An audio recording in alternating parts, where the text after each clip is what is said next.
Maybe you're carrying a heavy burden that feels too much to bear. Maybe anxiety has wrapped itself around your heart like chains. Maybe you've been walking through a season so dark that you can't see the light anymore. Maybe you're exhausted from fighting battles that seem endless, from worrying about tomorrow, from feeling alone even when surrounded by people. I want you to know something right now, something that comes straight from the heart of God. You are not forgotten. You are not abandoned. You are not walking this valley alone. The Lord is your shepherd, and he sees you right where you are at this very moment. Before we go any further into this powerful prayer, I need you to do something that will activate your faith and open the windows of heaven over your life. Hit that like button right now if you believe that God is about to meet you in this moment. That simple act is your declaration of faith, your agreement with heaven that something is about to shift in your situation. And don't keep this prayer to yourself, because every time you share this video, you're not just sending a link, you're sending a lifeline to someone who is drowning in despair, someone who needs to hear that the Good Shepherd is still watching over his sheep. Your share could be the very thing that pulls someone back from the edge, that reminds them they're not alone, that shows them God still cares. Now I want you to type something powerful in the comments, something that declares your faith and activates the promise of Psalm 23 over your life. Type these words: "The Lord is my shepherd, I shall not want." When you type that, you're not just commenting, you're making a covenant declaration. You're reminding the enemy that you belong to the Good Shepherd, and you're joining your faith with thousands of others who are praying this same prayer right now across the world. Let's begin this journey together through the greenest pastures and the darkest valleys, knowing that our shepherd never leaves us, never forsakes us, never lets go of his sheep. Father God, I come before your throne right now on behalf of every person watching this video, every soul that needs your peace, every heart that's crying out for comfort, every mind that's tormented by worry and fear. Lord, you know exactly why they clicked on this video. You know the specific battle they're facing, the particular valley they're walking through, the unique burden they're carrying. Nothing about their situation surprises you, and nothing about their pain is hidden from your eyes. You see them, Lord. You see the tears they've cried in secret. You see the prayers they've whispered in desperation. You see the fear that grips them at 3 in the morning when everyone else is asleep. You see the anxiety that rises in their chest when they think about tomorrow. You see the loneliness that sits beside them even in crowded rooms.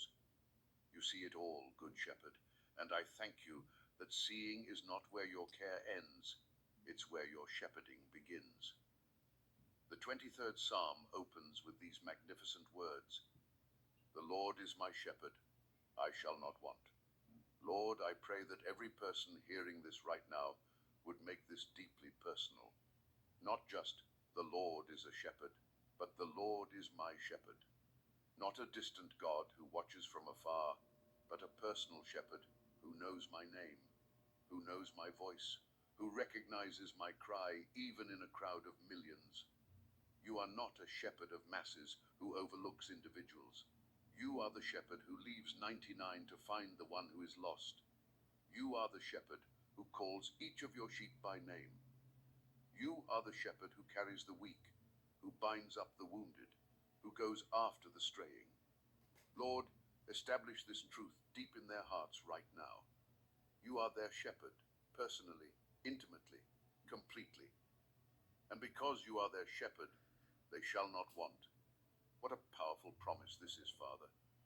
In a world that constantly tells us we don't have enough, that we need more, that we're lacking, that we're missing out, your word declares that those who have you as their shepherd lack nothing of true importance. Lord, I pray against the spirit of anxiety over provision that torments so many of your children. I pray against the fear of not having enough, the worry about tomorrow's needs, the stress about bills and debts and responsibilities. Father, your word says that you know what we need before we even ask, that you care for the birds of the air, and clothe the lilies of the field, and that we are worth so much more than these. I declare over every person watching this that because the Lord is their shepherd, they shall not want for provision, they shall not want for protection, they shall not want for guidance, they shall not want for comfort, they shall not want for peace. Everything they truly need, you will supply according to your riches in glory, not according to the economy, not according to their bank account, not according to their circumstances, but according to your unlimited, inexhaustible, abundant supply. Lord, let this truth settle the anxious thoughts, calm the worried mind, and bring rest to the restless soul. He makes me lie down in green pastures. Father, I thank you that you are a shepherd who leads your sheep to places of nourishment and rest. You don't drive us to exhaustion. You don't demand that we keep running until we collapse. You don't push us beyond our limits without providing times of restoration. Lord, so many of your children are weary right now. They're tired in their bodies, exhausted in their minds, depleted in their spirits. They've been going and going, pushing and striving, working and worrying until they have nothing left to give. They've forgotten what it feels like to truly rest, to lie down in green pastures where provision is abundant and pressure is absent. Father, I pray that you would lead every person watching this to their green pasture, that place where they can finally rest, where they can be nourished, where they can be restored. For some, that green pasture is simply permission to stop striving and trust that you've got everything under control. For others, it's a revelation that their worth is not tied to their productivity, that you love them not for what they do, but for who they are. For others still, it's the understanding that rest is not laziness, but obedience, that you commanded rest because you knew we would need it. Lord, make them lie down if they won't do it willingly. Sometimes your sheep are so driven by duty or fear or habit that they need their shepherd to make them rest. Do whatever it takes, Lord, to bring them to that place of green pastures where their souls can be fed and their strength can be renewed.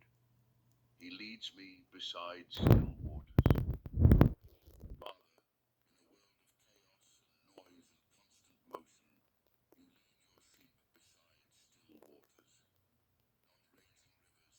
away, not turbulent seas that would toss them about, but still waters where they can drink deeply and be refreshed.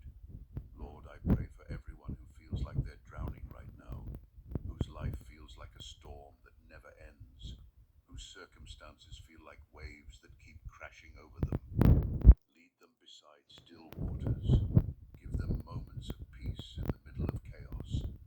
Give them pockets of calm in the center of the storm. Give them places where they can hear your voice above all the other voices clamoring for their attention. Father, so many are trying to drink from broken systems, trying to find refreshment in things that can never satisfy, trying to quench their thirst with what only makes them thirstier.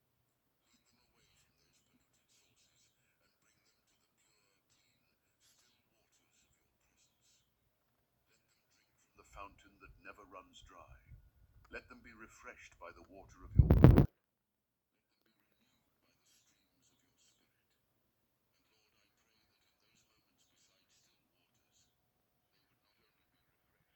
But transformed, that they would see clearly, hear accurately, and understand deeply what you're saying to them in the stillness. He restores my soul. Oh, Father, this is what so many need. Restoration of the soul. Not just healing of the body or fixing of circumstances, but deep, fundamental restoration of the inner person. Lord, there are people watching this whose souls are wounded, broken, depleted, fragmented, shattered. They've been through trauma that has left pieces of their soul scattered. They've experienced betrayal that has crushed their ability to trust. They've endured loss that has torn holes in their hearts. They've walked through seasons that have drained them of hope, joy, peace, and faith.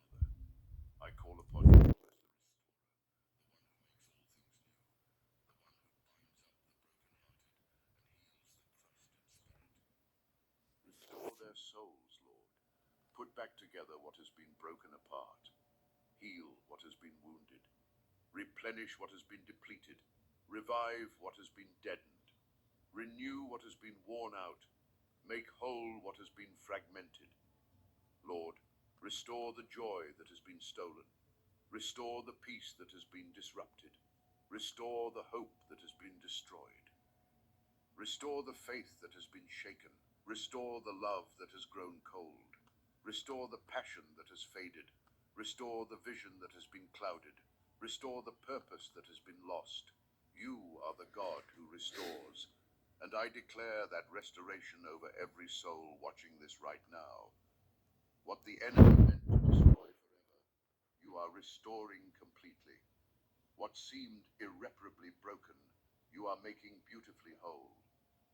The years the locusts have eaten, you are restoring right now. He leads me in paths of righteousness for his name's sake. Father, I thank you that you don't just restore us and leave us to find our own way. You lead us in specific paths, righteous paths, good paths, paths that lead to life and peace and blessing. Lord, so many of your children are confused about which way to go. They're standing at crossroads, facing decisions, needing direction, desperate for guidance. They don't want to make the wrong choice. They don't want to take the wrong path. They don't want to miss your will for their lives. Father, I pray that you would make the path clear. Lead them in the way they should go. Guide their steps according to your word. Direct their decisions according to your wisdom. Order their footsteps according to your purpose.